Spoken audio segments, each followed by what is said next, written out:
Magandang hapon sa inyo mga kababayan. Ay, malapit na po tayong bumoto. Sana nakapili na kayo ng mga karapat-dapat nating iboto sa Senado, pati na rin yung mga party list. Pumili po tayo ng yung hindi magpapayaman lang, yung hindi magpapayaman sa pwesto. Kasi mga kababayan, maraming kandidato na magaganda yung mga sinasabi.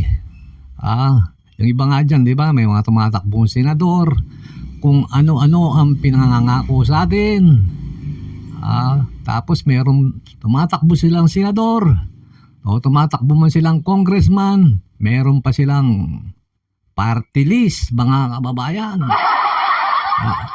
Ayan po yung mga gahaman sa kapangyarihan, gahaman sa pera, magpapayaman lang yung mga hinayupak na yan, mga kababayan. Kaya pumili po kayo yung mga karapat-dapat na party list, kasi po mga nagsiyaman po yung mga nasa party list na yan, mga kababayan. Pumili po tayo ng mga senador, mga congressman, mga mayor na kaya lang mabibilang mo lang sa 5 daliri kung sino yung mga maglilingkod talaga dyan, mga kababayan. Yung iba dyan, magpapayaman lang yan. Pakinggan po natin ito, real talk to, mga kababayan. Itong sinabi ni Leo Martinez, ito parang nalalapit sa katotohanan to, mga kababayan. Yumaman na kayo sa posisyon. Siyempre, yun naman ang talaga. Kanya kami tumakbo para yumaman wala naman tumakbo diya para maghirap Ang primary. Yan po Kaya daw sila tumakbo para yumaman. Di po ba, mga kababayan? Tama naman po sinasabi niya. Halos lahat po ng tumatakbo dyan sa gobyerno, lalong-lalo na doon sa pagiging senador, congressman, party list, magpapayaman lang yung mga hinayupak na yan. Tama po si Leo si Batanggenyo. Tuloy po natin sinasabi niya.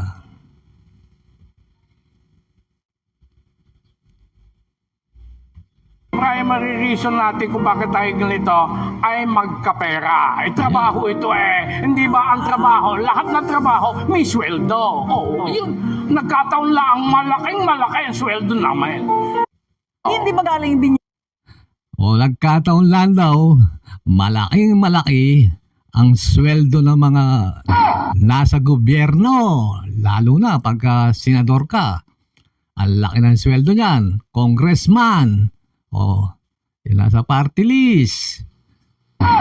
Ang lalaki ng sweldo niyan. Pwera pa yung mga nakukurakot niyan. Ang iba kasi mga kababayan, lalong-lalo na dyan sa mga party list, mga tumatakbo po dyan, may mga malalaking negosyo po yan, lalo na sa mga construction. Para nakakuha po silang ng malalaking kontrata, mga kababayan. Ayan po yung mga motibo nila dyan, magpayaman. Sayang nga lang, meron mga tumatakbong mga party list na talagang nagprepresenta ng yung mga ating mga kababayan, hindi yung mga pamilya, tatakbo ang senador, tapos mga anak mo tatakbo sa may party list.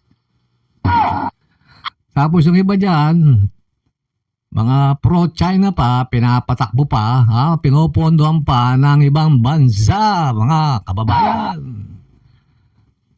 Kaya tama itong sinasabi ni nahawig sa katotohanan, itong sinasabi ni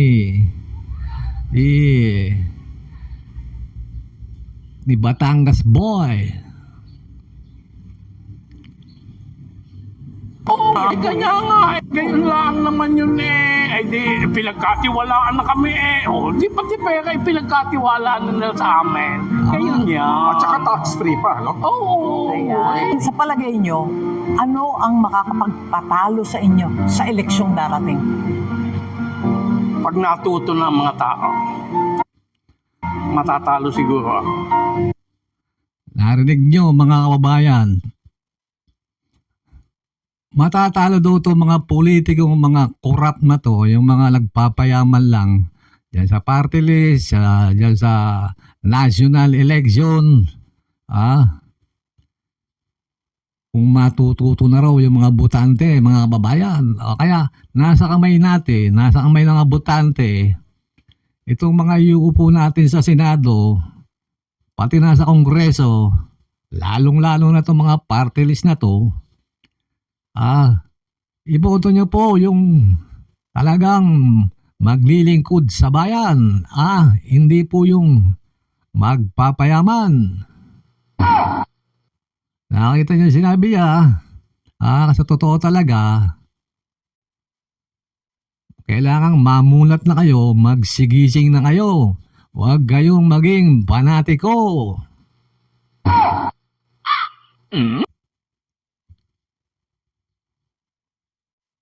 Hindi pa naman mangyayari yan. Hindi pa naman nangyayari yan. Yun ang... Pero palagay ko, yun lang iniilagan ko. Huwag lang sila matuto agad. Ayan ang iniilagan ng mga excuse me po, yung mga korap na politiko. Iniiwasan nila yung matuto raw yung mga botante, matuto tayo, magising tayo sa katotohanan. Ayaw po nilang mangyari yan. Kaya gagawa ng mga fake news yan, kukuha ng mga magagaling na keyboard warriors. Ayan po ang gagawin nila para hindi matuto itong ating mga kababayan, mga boboto sa darating na eleksyon ngayong Lunes, mga kababayan. Sana matuto na kayo. Matuto na po tayo. Ilista nyo na po ang inyong mga iboboto. Talagang kulang ng mga senador nating iboboto yung matitino. Wala tayong pagpipilian. Kahit na dalaw lang iboto mo dyan, siguradong labing dalawa yung kukunin, mga kababayan. Kaya pumili ka na yung medyo matino, yung patino-tino. Hindi na natin alam kung anong gagawin natin sa mga hinayupak na to. Pamilya na yung mga tumatakbo. Tapos may mga negosyo. Para makakuha kontrata sa DPWH sa mga hinayupak.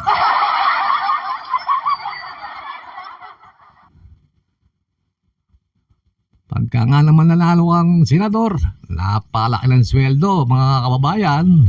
Pero po yung mga allowance, yung mga tinatawag na dating pork barrel, pati na rin yung mga congressman, yung akap, tupad, anak ng teteng talaga.